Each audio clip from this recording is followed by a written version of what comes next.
microphone? I think so. Folks can hear me. Okay, fantastic. Thank you so much, Professor Gallagher, for that introduction and for the invitation, and to Alec Warsnop for bringing me first to Maryland last year and then bringing me back again this year. We just wrapped up a wonderful conversation with his students. As I prepared to give today's lecture, I had the great privilege of revisiting Dr. Catherine Kelleher's life and career, one of the first women in the United States to receive a doctorate in security studies. She quite literally blazed the trail that I walked more than 4 decades later. She broke down barriers and shattered glass ceilings across the academy and in government. And she worked on subject matter from nuclear policy and disarmament to missile defense and civil military relations that had until then been deemed the intellectual and political realm of men and only men. Decades later, I have entered many of the scholarly and policy spaces she dominated, even led, and I have been routinely struck by how often I am still the only woman at the table. I cannot therefore really imagine the loneliness and trepidation she must have felt when she was the only one at the table, in the institution, and even in the field. Under such circumstances, that she not only held her ground with courage and brilliance, but also made so much room for so many others, is an extraordinary feat and one most worthy of celebration. I feel really grateful to have been recognized by the forum as someone fit to speak to the kinds of big themes, debates, and dilemmas in international security that preoccupied Dr. Kelleher for so many decades. I only regret that I missed the chance to do so in conversation with her. With that important and real regret noted, I will say that I have chosen to speak to you today about a new book project of mine. And even as I've been thinking about this subject for more than 2 decades, the ideas I want to talk about with you here are still fresh and unrefined. And so I'm sharing them with you in the hope that you will push back and ask questions and help me do better as I move the project forward. So in advance, thank you. So the attacks on September 11th, 2001 catapulted Afghanistan into the center of the American imaginary, where it would become the object of paradoxically intertwined fantasies of vengeance and liberation. These assaults on the homeland provoked a sense of existential dread, revealing a kind of vulnerability not experienced since Pearl Harbor, and an accompanying awareness that an amorphous threat roamed the earth and the sky, capable and prepared to strike at the heart of all that mattered to America. The Western military interventions that followed, Afghanistan being the paradigmatic case, would engender a precarious form of sovereignty, one that sustained deliberately anemic forms of statehood, even as it articulated state strength as the panacea for violent extremism. The possibility of less tenuous standing remained perpetually on the horizon, as did the threats of either a tighter foreign stranglehold or precipitous withdrawal. This precarious form of sovereignty drew a weak state into the international community of states, but not on its own terms. For Americans after 9/11, the place and space of Afghanistan held within it an enemy to be vanquished, women to be saved, tribes to be tamed, and a nation to be freed. Edward Said's Orient as Stage was set once again, this time as the site for the enactment of a vengeance fantasy, one that could not only tend to the deep pain inflicted by the hijackers, but also reassure us that nothing like this would ever happen again. What followed was a reactionist kind of state building, one in which the governance of the Afghan people only became of central concern because Afghan suffering had revealed itself as imbricated with American suffering. By the end of 2001, the Taliban regime had fallen, and Hamid Karzai assumed responsibility of an interim government in Kabul, co-constituted by Afghan victors and their new foreign patrons.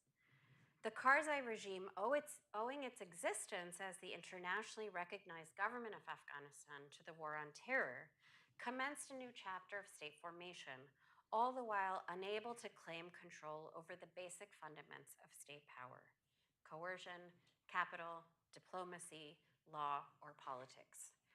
Such would be the parameters of this first attempt at state building as counterterrorism. Regimes born of this war would exist in the service of a mission that at once necessitated and constricted their sovereignty. In a series of seemingly schizophrenic turns, the US and its allies would shift their approach to warfighting and state making dramatically and many times over the next 2 decades. In retrospect, all of this dizzying change cohered by way of one overarching consistency.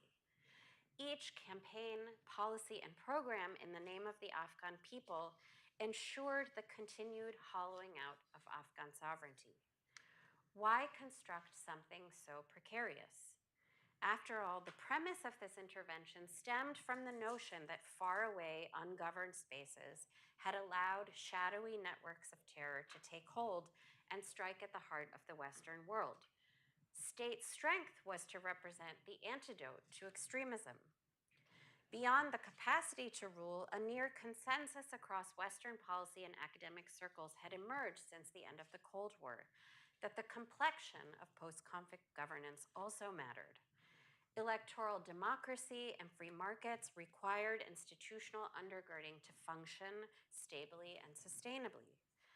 And indeed, foreign donors would impose the normative scaffolding of 21st century state building on their Afghan interlocutors through a set of good governing requirements and restrictions: constitution drafting, security sector design, presidential parliamentary elections, and so on.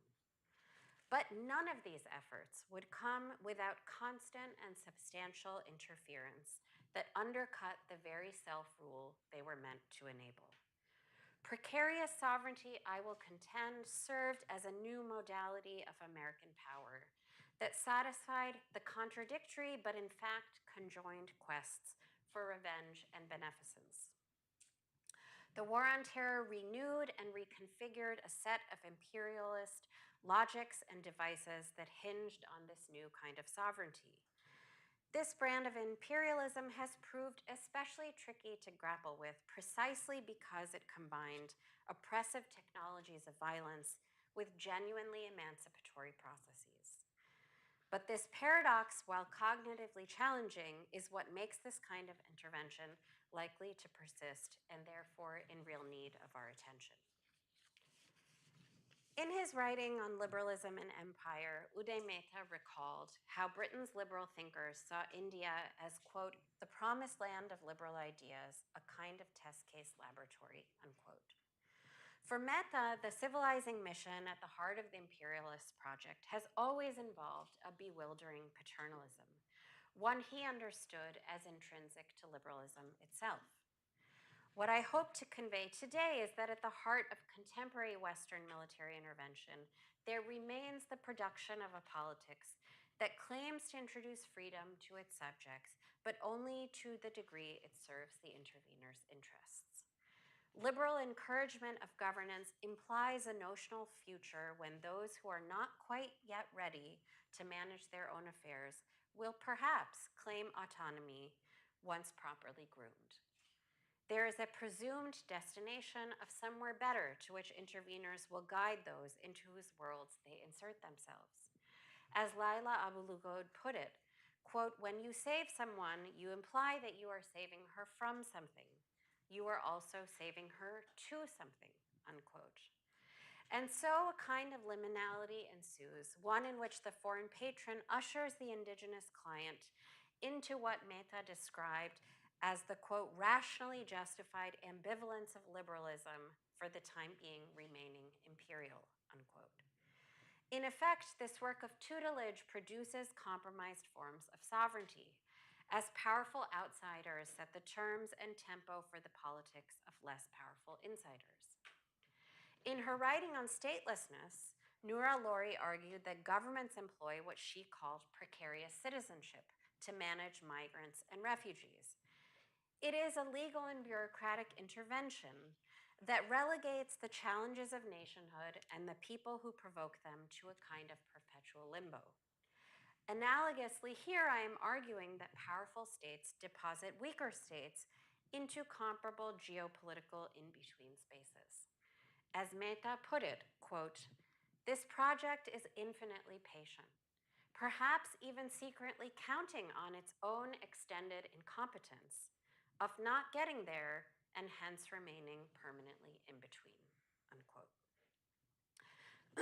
By the fall of 2001, Western capitals were shaped by the hegemonic understanding that Fukuyama's end of history had arrived with the Soviet Union's collapse, delivering democracy as the inevitable outcome.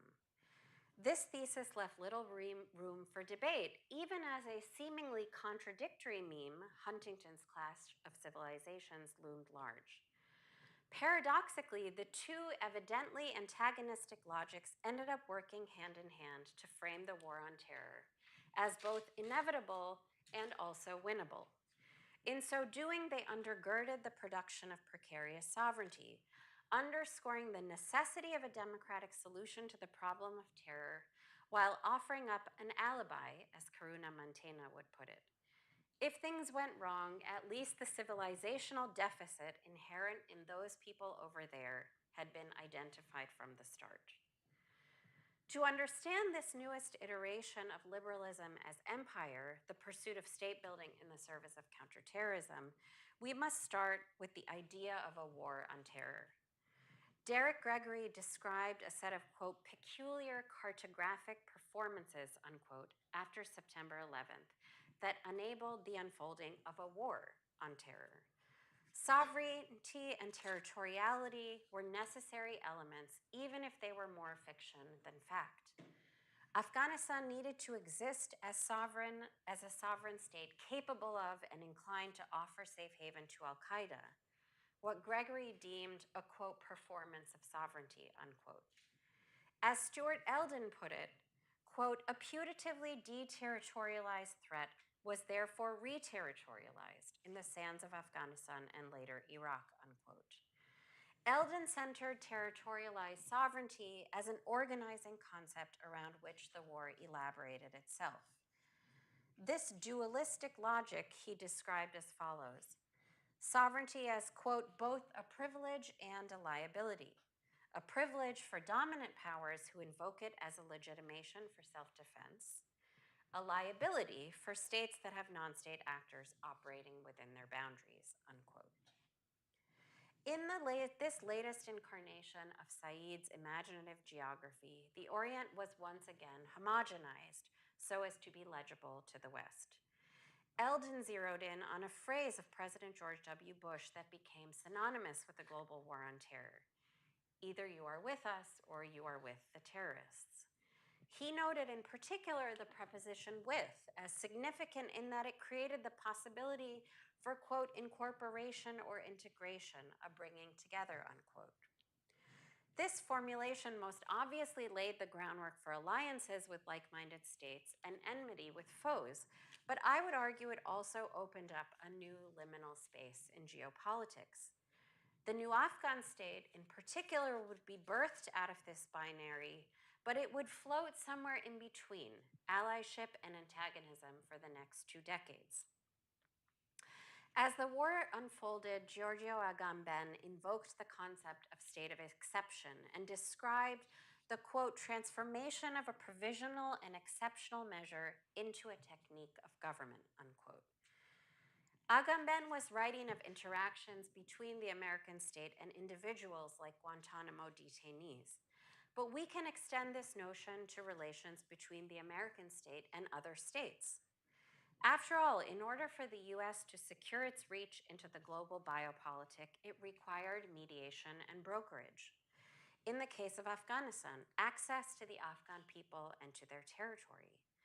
And this required the construction of states of exception that would in effect make their boundaries porous indefinitely to the reach of the US military, its affiliated apparatuses, their interests, whims, and vagaries.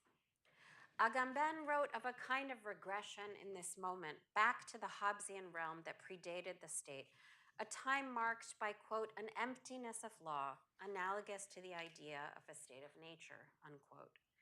The American launch of a global war on terror effectively rendered the entire world a kind of warscape in which the state of nature and the attendant notion that the strong do as they will and the weak as they must prevailed and was in fact delineated as such.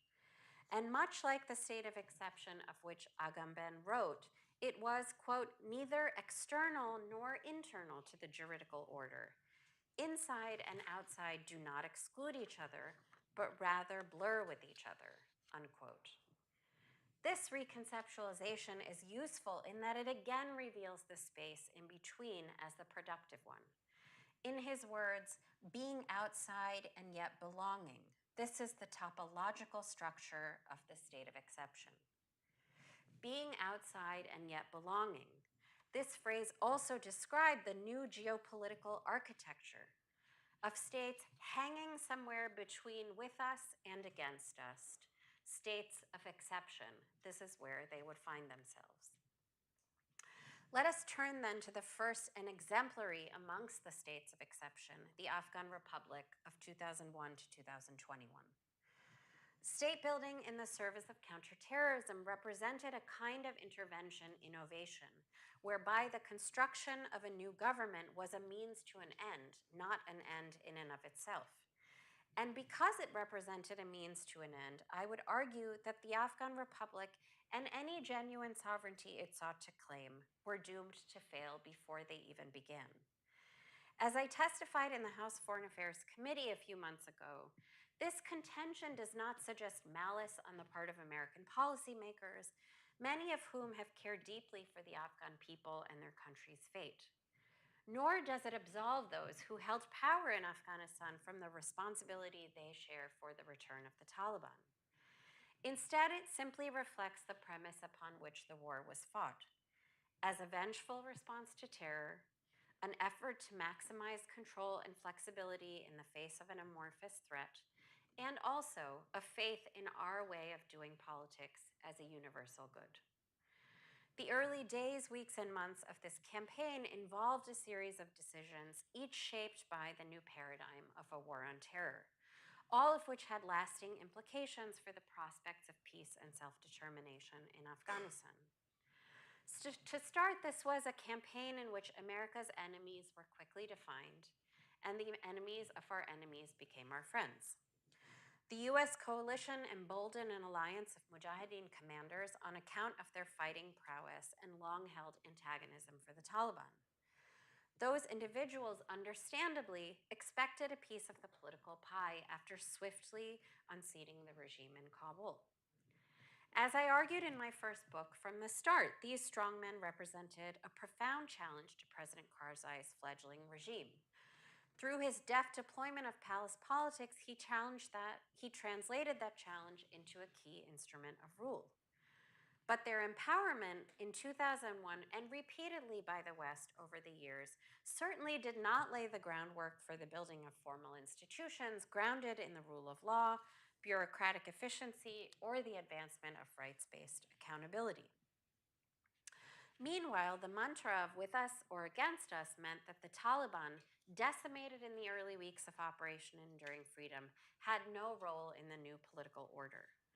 Canonically, as scholars at Maryland know better than anyone else, when civil wars come to an end, that end is marked by a ceasefire, the signing of a peace agreement, the demobilization of fighting forces, the deployment of peacekeepers, and formal and informal attempts at transitional justice and reconciliation.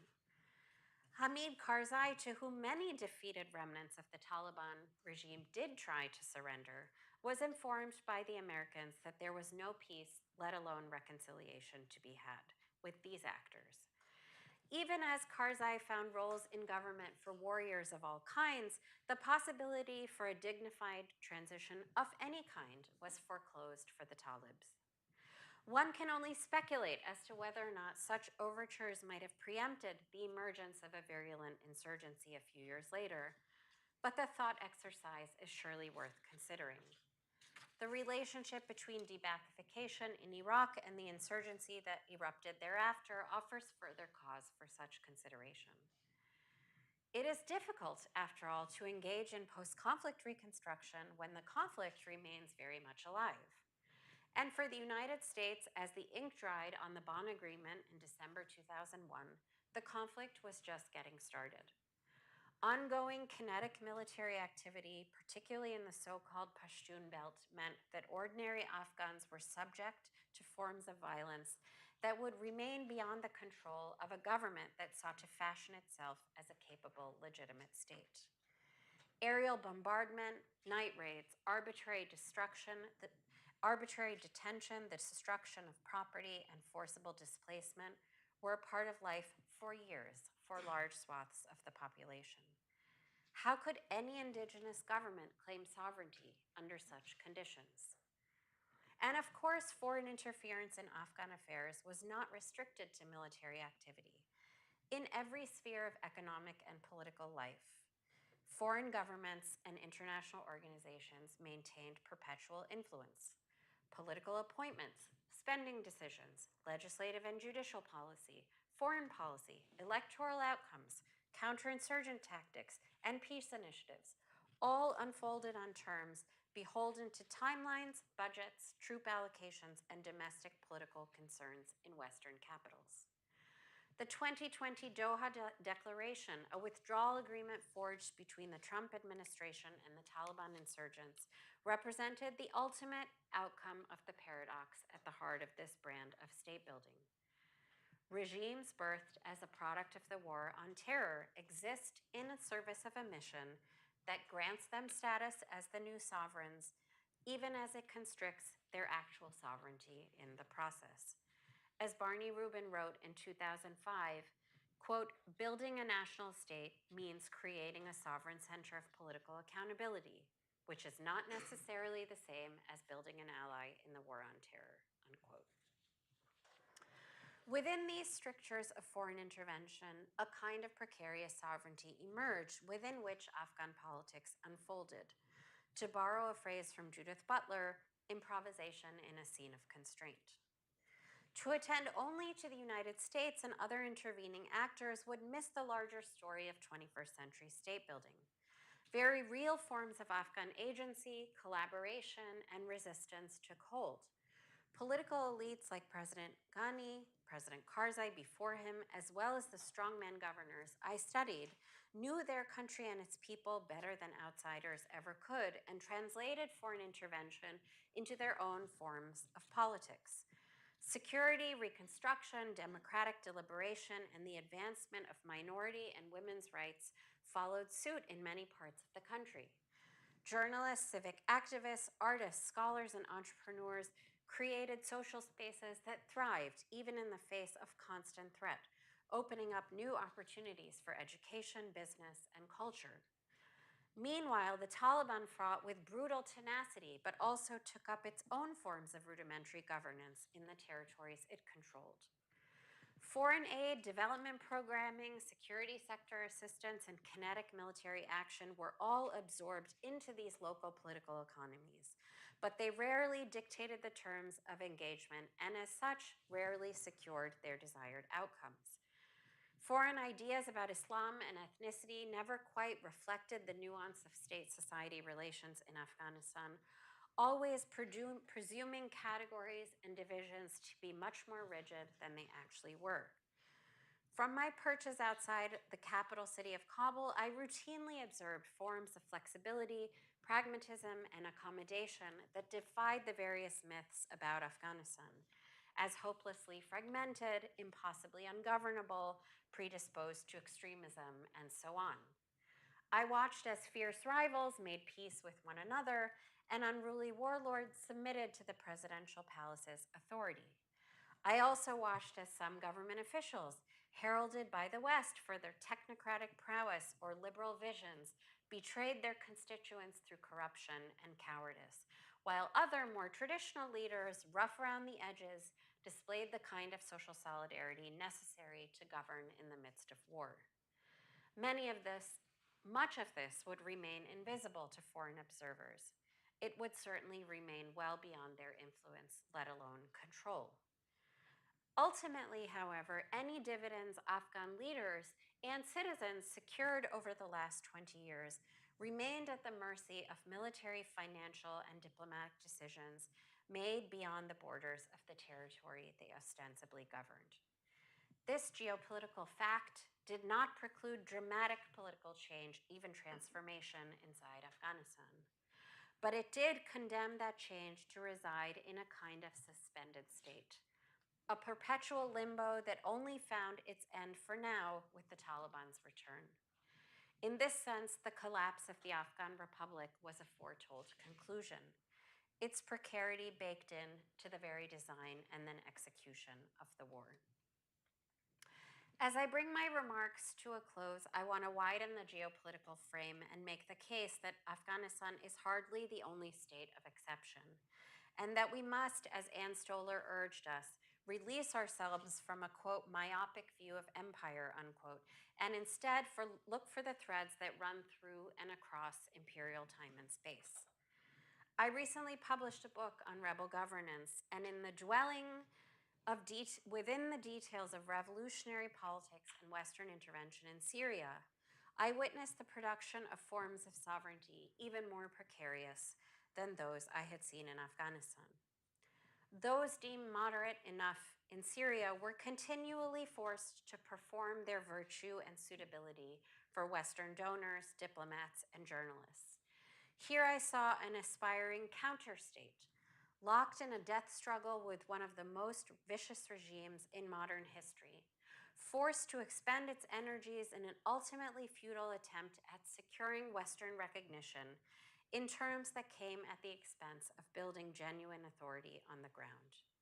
These were the parameters of precarious sovereignty for the aspiring Syrian counter-state that sought to supplant the Assad regime. And today we cannot talk about precarious sovereignty without attending to Palestine. The relationships between violence, extremism, and the geopolitics of sovereignty, or more precisely what Stephen Krasner called the organized hypocrisy of sovereignty, are indeed best exemplified in the horrors unfolding in Gaza as I speak. Indeed, the Palestinian people's lack of control over their territory, economy, and politics are surely one of the most profound demonstrations of the inequality inherent in contemporary international relations. Those who are denied statehood cannot exercise the rights and responsibilities that come with sovereignty. How are they to engage in self-defense, in foreign policy, in cross-border trade, in free and fair elections? An absence of sovereignty has long made the so-called Palestinian question beholden to regional rivalries, transnational jihadism, Israeli domestic politics, Arab authoritarianisms, and election cycles in the United States.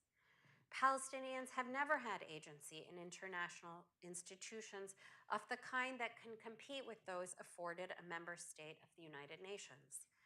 This helplessness by design creates enormous room for actors like Hamas, a group unconcerned with our international community and as such free to engage in war-making and state-making on its own terms. All the while, the people of Gaza are made to pay the price for extremist violence that originates from within their strip of land, even as they have been precluded from anything resembling self-determination over it. Any possibility to author a different political fate, a democratic one, that might actually vanquish that extremism remains suspended indefinitely, a cruel catch-22 from which they have no reasonable hope of escape anytime soon. This fate will come into especially sharp relief if and when we finally enter a post-war moment, when questions of governance and security will be asked anew. And so for those of us sitting in institutions like this one of higher learning and research, or those of policymaking in the Western world, we must look closer and harder now at the kinds of fragility and failure we engender by precisely those interventions we claim to be doing the work of state building in the service of countering terror. Thank you very much.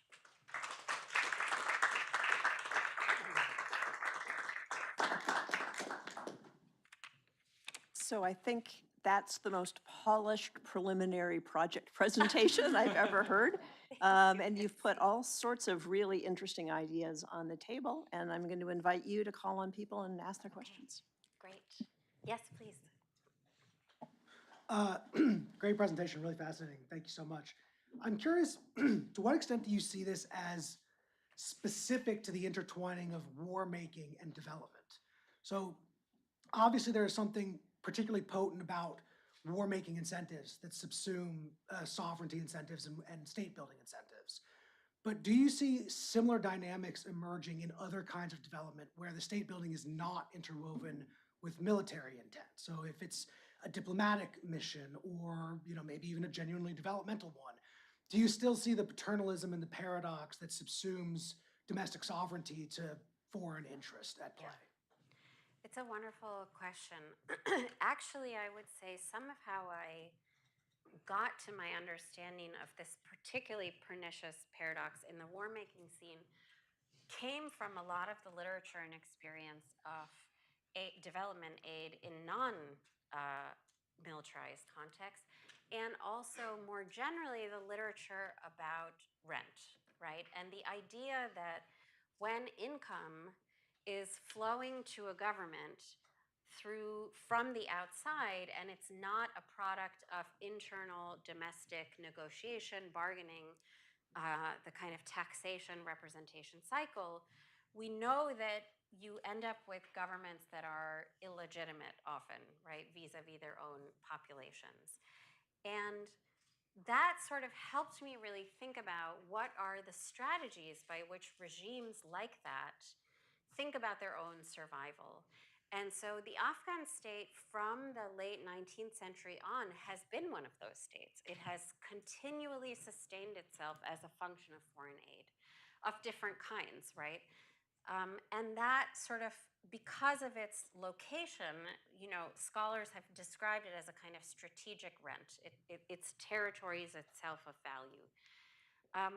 What I think, is really interesting about previous iterations of that dynamic is that, for example, when the British entered an arrangement with the Afghan king ruling at the time in the late 19th century, they did not prevent him from using violence and taxation and predation and actually, forcible displacement, even enslavement, forcible conversion, all of the instruments of state making that European rulers had used themselves to consolidate power. This king, Abdurrahman Khan, used as well while taking British money because the British Empire was unconcerned. What to me is interesting about the evolution of these kind of relationships is the liberal dimension, right? The dimension in which we expect these states not just to take our money in exchange for something, which is one way of giving up sovereignty, but also to configure their politics in ways that suggest that they are actually in charge of their own politics, right? Through things like elections, and that are performing internal legitimation in the ways that we associate with democratic politics.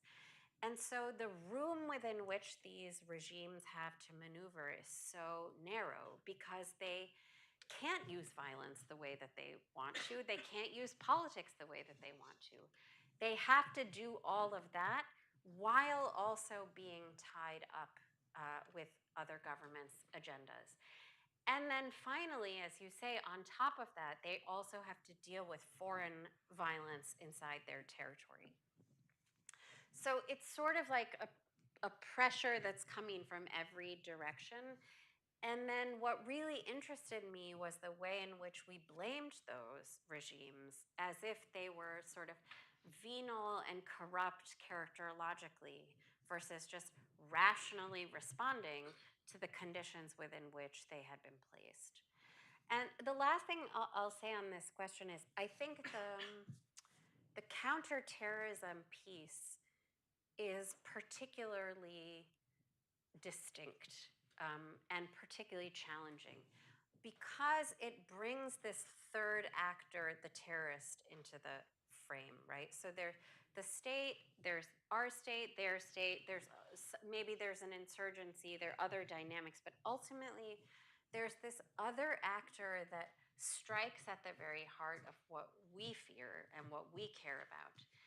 And that produces, I think, in the 21st century, an impulse for vengeance, but a kind of impulse with which we're deeply uncomfortable.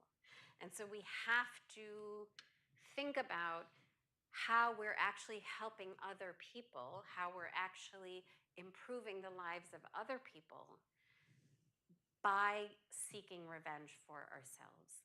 And that tension, which isn't always actually entirely false, like it's not a complete fantasy. There's some element that's interesting and real about that. But that tension, I think, it produces like deeply irrational policy and also prevents substantial debate around that policy. Because if you raise serious questions, as some people did, for example, after 9/11, that maybe we should go to war in Afghanistan, you are deemed to be insane, right? Or unpatriotic, or just deeply naive and radical in your views in a way that, in retrospect, now we can have this conversation. Like, was that a good idea? Was the way we did things the right way? But that kind of conversation, there's no space for that as a function of the terrorism. And that is a piece of it that I think really ensnares these new forms of sovereignty, even in even a tighter kind of vice, if that, to mix a metaphor. Yes. Thank you so much. I have like a million questions. I'm going to ask two, though. Great. So I was really interested at the end, how you're talking about how this sort of translates across time and space, especially given what seemed to me like the roots in sort of an imperialist empire structure. And so it seems like something that can really apply. And in fact, what I first thought of was Germany under Treaty of Versailles constraints in the interwar period, and that becoming, in a way, laying the foundation for the Nazi regime. I can also think of it to a certain extent post-war Japan. But I was interested that your examples were all sort of regionally confined and then also time-bound, which is probably a structure, a function of the fact this is we want to be policy relevant. But I want to ask you a little bit about how that might translate into other spaces and other times, given its roots in something that's very, I think, fundamental. On the question, my second question is sort of about this fundamental element of U.S. foreign policy. And I think you put it well, that it's sort of at its best, this is a well-intentioned but deeply misguided part of American foreign policy that is baked into the cake. And into liberalization, I think, more broadly, which I think is absolutely right. It is fundamentally flawed, but I also want to ask you what the alternative is and what that looks like, given all the constraints that you just so artfully laid out about, first of all, the U.S. system, and second of all, the U.S. psyche, particularly in the wake of these, cataclysmic events. Again, World War II is always my touchstone, but I think about the ways in which the same philosophy or the same approach played out against Japan in 1941. So, I just want you to sort of unpack the alternatives. These are marvelous questions. I would actually love to be in further conversation with you about other historical examples. Germany in the interwar period is a really interesting case about which I know very little, but enough to think it certainly would carry. I mean, one of the things I'm trying to do is think about the contemporary moment in a genealogical way. So I am, as I said at the beginning, of trying to read about how this way of thinking about sovereignty and way of thinking about empire and way of thinking about liberalism have all been intertwined in various ways. So I've been reading about settler colonialism in the US. I've been reading a lot about the British imperial approach in India. I've also been thinking about the Cold War approach of choosing the good rebels and the good governments and the bad rebels and the bad governments. And I've spent much of my time thinking about the sort of post-Cold War moment between the end of the Cold War and 9/11 also as really foundational. And what really interests me, which just sort of comes back to my answer to the previous question, is how 9/11 pulled a lot of these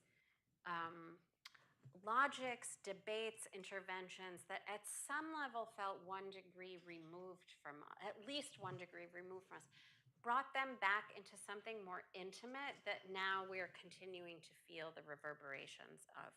And so I do think it's a really interesting point to go actually back to the Pearl Harbor moment and think about what was the response in that moment. But I am really interested in thinking about the evolution of that logic, what has changed, what has stayed the same. And one of the things that I'm hoping to do is actually interview the policymakers who were involved in making these decisions after 2001 to really understand what analogs were they thinking about and what did they understand themselves to be doing.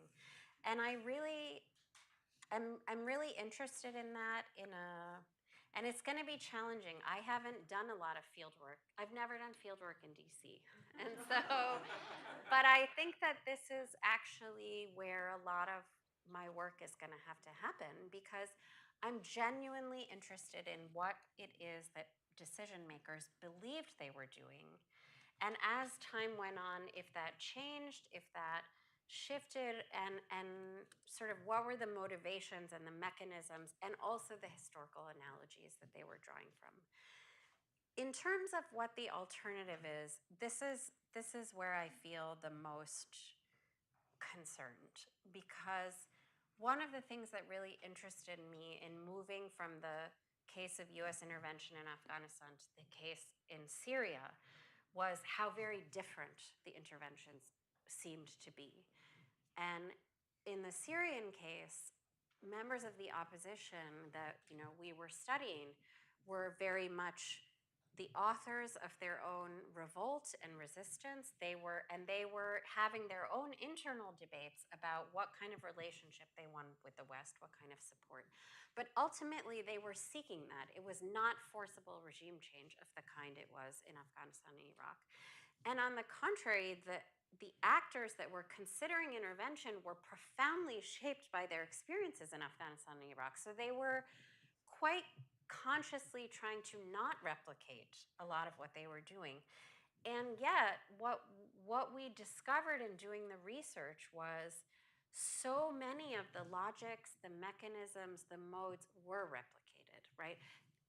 Not entirely replicated, but they were sort of repurposed, and the underlying power asymmetries remained. The underlying shift in what America wanted out of Syria, and that kept that frame continuing to change while those on the ground remained with great fidelity to their project. And how that shifting frame ultimately ended up in a counter-terror frame that ended up seeing the Assad regime as not a problem, but perhaps even a solution to this larger boogeyman of the Islamic State. And that for me was sort of intellectually affirming and personally devastating, because it really felt like, wow, this is sort of somehow happening again in a new form, even though the contours of it looked like it should have been something very different. And so I'm not sure that there is an alternative. And that is, again, one of the things that I'm really interested in understanding in this project by talking to people, many of whom have participated in several of these interventions in a row. What might an alternative look like? Is it in the heat of, and I think this is where October 7th has been, I was saying to the students in the previous class, like very triggering for me, for all of the obvious reasons, but also because it feels like a return to a moment in which having conversations about what will actually work? What does a strategic approach actually look like? What will happen in the day after? How do we understand the larger historical context within which this event happened?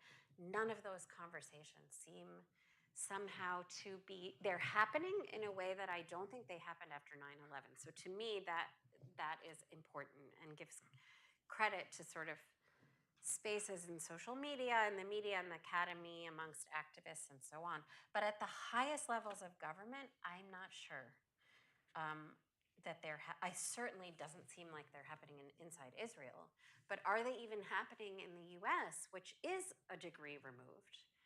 It doesn't seem to be the case. But again, this is to me what is so urgent about this. Like, could we somehow bring to bear, as you know, I think President Biden did in his kind of lukewarm way in the bear hug moment of saying there are decisions that we made after 9/11 that we regret.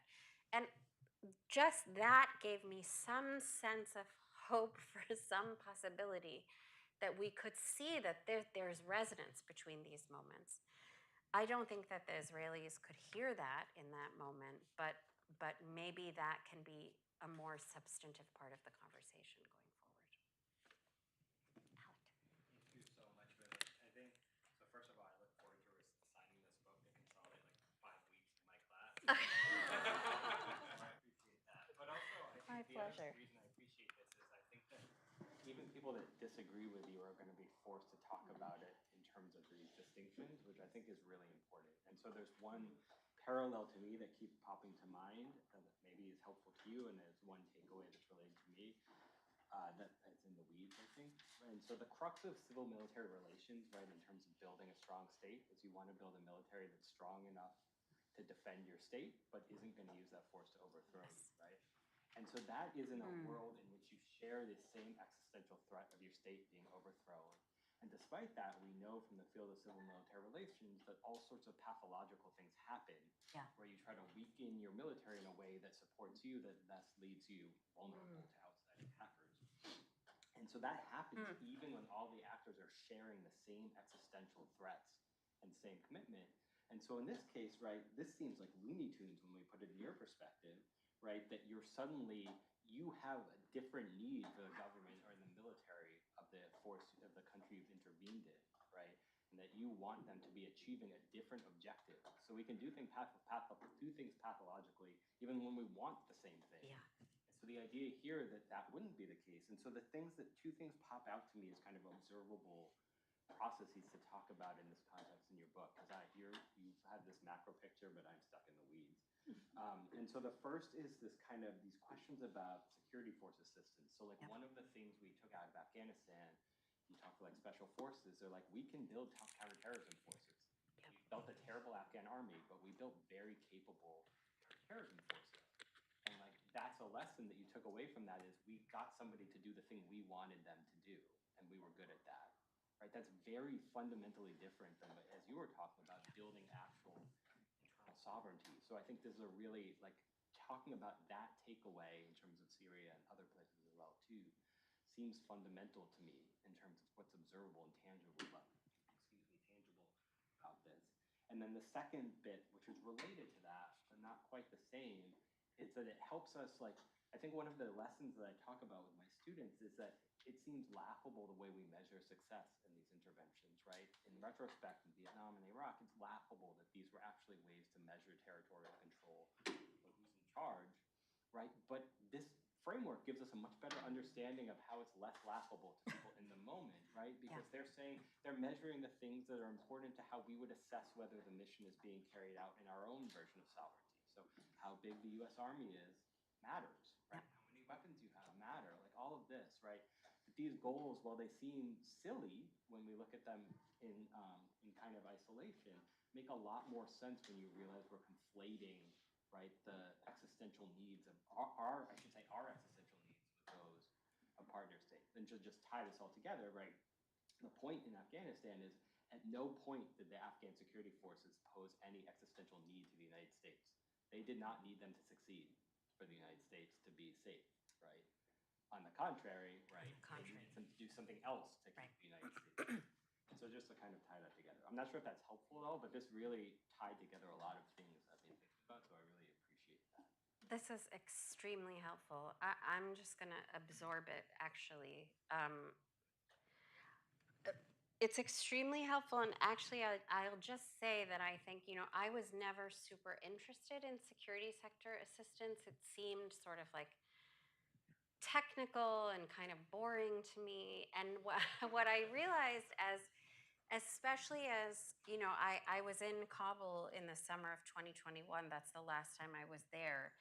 And that became the site, the sort of most emblematic site within which this dynamic played out for exactly the reason that you said, which really was that we had built this force, first of all, in our image, second of all, entirely dependent on us and contractors, which was of great benefit to us, right? And entirely not of benefit to Afghans. And then third, once we decided that we could do counterterrorism with the Taliban, because the Taliban were no longer terrorists, and they would help us fight the Islamic State, for example, then the whole purpose of the Afghan National Defense Security Forces evaporated as far as we were concerned. And what I think was so striking to me at the time was how our Afghan interlocutors could not believe that that could actually be true. Like, how could it be that you would invest this much in us? And not just the money, but also it was the pride and joy of the US military, the ANDSF. It was, and people fought and bled together. And like after August 2021, the people with whom I worked the most closely were veterans who were completely traumatized by what happened after the withdrawal. So they could not believe it, that actually this hadn't really been about building a military that would monopolize violence. On the contrary, the idea that the Afghan state would monopolize the use of force was really never going to be the case. And even in the withdrawal, the Biden administration maintained what it called the over-the-horizon capability, which basically said indefinitely forever, we are in this space of the use of force, and killed the leader of Al Qaeda after the withdrawal as a way of doing that. So the fact that the whole thing then collapsed was also entirely rational and predictable from that point of view. So I think this frame is extremely salient and useful, and thank you for putting it the way that you did. Bob. Thank you. I've always admired your intelligence and your scholarship and your willingness to go to focus on issues that get to the heart of conversations we're not supposed to be having, as you said in your first response. So I wanted to ask about one of those other conversations we're not supposed to be having, which is the sort of the reification of borders that came out of the colonial project that still has massive effects on precarious sovereignty and what we earlier were called, fragile and failed states. And it's outside of the Overton window to talk about them, right? We're not, and when you try to raise the issue that, a lot of the places that we have concerns about, the borders were drawn by departing colonists for the purpose of them failing. And that's interpreted as, oh, you're trying to change the borders, and we can't talk about that. When really it's more, well, A, maybe we should talk about changing the borders, but B, it's really how do we change the way we think about sovereignty, which seems to be what you're getting at in this project. So I just wanted to draw you out a little bit on that set of questions. This is unsurprisingly a wonderful question. I mean, a very difficult question. One of the things that I didn't talk about, which when there are Afghan friends of mine in the audience, they would immediately tell me, I can't believe you didn't talk about, is of course one of the fundamental challenges of maintaining sovereign control over territory for the Afghan state was what was happening over the border in Pakistan. And the fact that this border had been drawn in the spirit or sort of as part of the legacy that you just described in your question, that there are people living on either side of the border that speak the same language, belong to the same tribes, have relationships with each other through all sorts of social connection, was something that was foundational to the basis of the conflict, right? And for the formation of the Taliban, we know that the Taliban came out in part of leadership from southern Afghanistan, but also came out of the refugee camps over the border in Pakistan.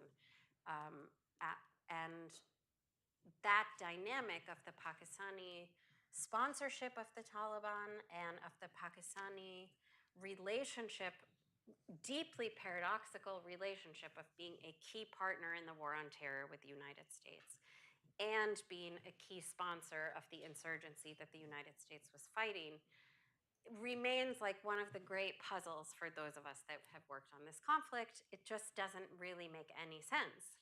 And part of it is this border, right? And part of it is the question of how to delineate the nature of the conflict. So one of the things that, I talked about the work of Stuart Eldon and Derek Gregory, who are geographers who think very much about boundary and border, right? And so, that quote that I had, that this was a threat that entirely straddled boundaries, Westphalian borders that we recognize as such, and desperately need to be sacred for the reasons that, because of the chaos we imagine will ensue.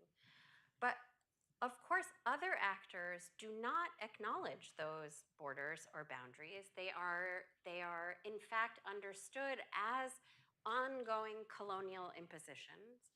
And so many people could have asked after 9/11, why didn't we go to war with Pakistan, right? Why did we go to war with Afghanistan? Why did we, after we killed Osama bin Laden in Pakistan, not then identify Pakistan as a safe haven if we didn't want to 10 years before? So I'm not advocating going to war with anybody else. Lord knows that's not my goal here. But one of the things that has been really striking to me is that as we insist on not having this conversation, the actors that we are most concerned about exploit that fact, right? So the Islamic State in Syria went a step further and is building a caliphate, right? When I started studying them, they don't think about states as relevant at all. Forget wanting a different state or a new. They are reconstituting a kind of political order that maps onto their vision of how the Islamic world should be organized. And that is totally not related to where the borders are drawn on the map. But of course, we can't move into those spaces and interact that way. And here, I think, I would say the story of Hamas in that way is also extremely similar, right? In that there's a book by Somdeep Sen called Decolonizing Palestine, which is a really interesting book about how Hamas exists as if it is a state, but also takes advantage of the fact that it isn't actually a state and moves between being a resistance force and being a government in ways that for those of us that study rebel governance is familiar to us.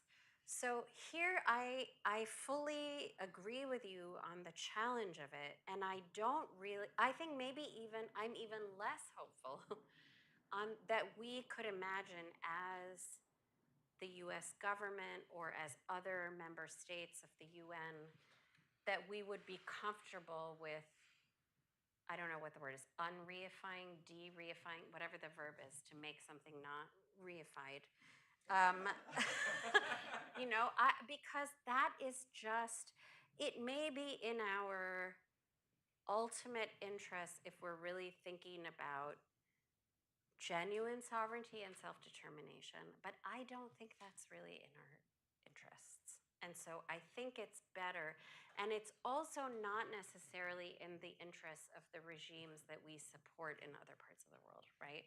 So like we know for a long time, like transnational African state organization was deeply anchored in a sanctifying sovereignty, even though those borders were not indigenously drawn, because it served the interests of regimes to have that juridical recognition and to think about anything that would disrupt that as being insurgent and now terrorist and so on. Right? So I think there's a collusion between all the states at some level to keep this thing going the way that it is. And I think I don't see that changing anytime soon.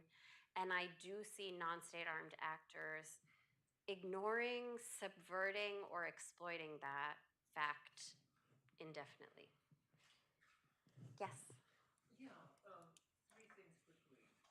I think the internal governance of South Vietnam from about 56 until 75 might be a relevant case for your large category, your precarious sovereignty category. It might be worth a try. Wonderful. Turn your mic off, sir. Oh, I'm sorry. Yeah. Second, I wanted to mention the work of Gilles Doronsoro. Okay, got that one done. Yeah. Third, in my own thinking about Afghanistan, I do kind of rely on one piece of periodization, which is the chunk from early 2002 to sometime in 2004, when the Taliban had militarily reconstituted enough that it could plan an offensive, versus everything after that. But I wonder if that is too historian-y for your purposes. I like that adjective, historian-y. Thank you for the South Vietnam case. It's one I'm really interested in learning more about, so I really appreciate that. You know, I think I really stay in, I'm really of the view, which now I think is conventional wisdom, but that it was in that fall, winter 2001, early 2002, that the way of thinking about the Taliban became crystallized, and that laid the groundwork for what followed. And it's interesting to me that, you know, very senior people in the US government who are involved in that have, to me and other people, described that as a fatal mistake. In the same breath, they say, but it would have been impossible to include the Taliban, for example, at the Bonn process, where the government was designed. And that is, to me, what is so interesting, right? That everybody knows that, I mean, many of the people who were part of that process had like written books about how you bring conflicts to an end in the 90s and so on. It's not like they didn't know that you are going to have a problem if you don't acknowledge the people that you just defeated as being people who are from this place, who may have some role. I mean, we don't think about post-conflict that way in any other case. But in that case, it was like they can't exist, and they must be put into that in the against us sort of category. And I really am interested in the counterfactual of, you know, to the question of what could the alternative have been. To me, that is the seminal decision in which a different, because my study of Karzai was entirely about his management of competition. Actually, the Taliban was the least problematic for him in that moment. There were all these other commanders who were not from the part of the country where he was from, who had been waiting for decades to be able to have power. They were far more formidable, and we were arming them. right? And paying them. So that was a far more formidable threat that I have argued he managed extremely well under the conditions that he was given. I think he was in an entirely capable position to have managed the defeated Taliban had we allowed him to do so. Whether they would all have been interested and so on, whatever, there are details that we can think about. But that coupled with an understanding of the Taliban's relationship to the Pakistani security establishment, to me, those two decisions, which were made extremely early, everything that flowed from that becomes understandable then and almost insoluble then thereafter. But that also is the moment most proximate to 9/11, and therefore I think the moment in which we were least capable as a state, as a society, of thinking about this in that way. And that is what, again, I will again invoke October 7th to say, that is what I am understanding of listening to Israeli commentators and Israeli conversation. It's not that there isn't a rational understanding, and there will be people will look back in retrospect and say, this was a calamitous mistake. Forget if you don't care about Palestinian people. For Israeli national security, for the existential fate of the Israeli state, that this was a calamitous error. And yet I do wonder if there was no other outcome that we could have actually have expected after an attack like that. And that is the horrible tragedy of it. And my hope is that as Americans, it didn't happen to us, right? And so we can share the lessons 20 years later, or 24 years, 3 years later, with our ally and say, but maybe they can't hear that. But I think it's a very similar moment in that sense. Nancy, I'm looking.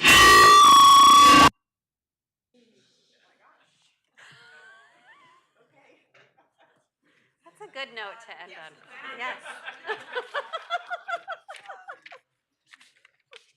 Let me just say how delighted I am that you have moved to DC and that you're going to be here to hopefully continue having many more conversations, because I think you're raising really, really important fundamental issues in a way that everybody in this room seems eager to engage with. Thank you. So I look forward to many more, and thank you very much for these wonderful comments and questions and for having me.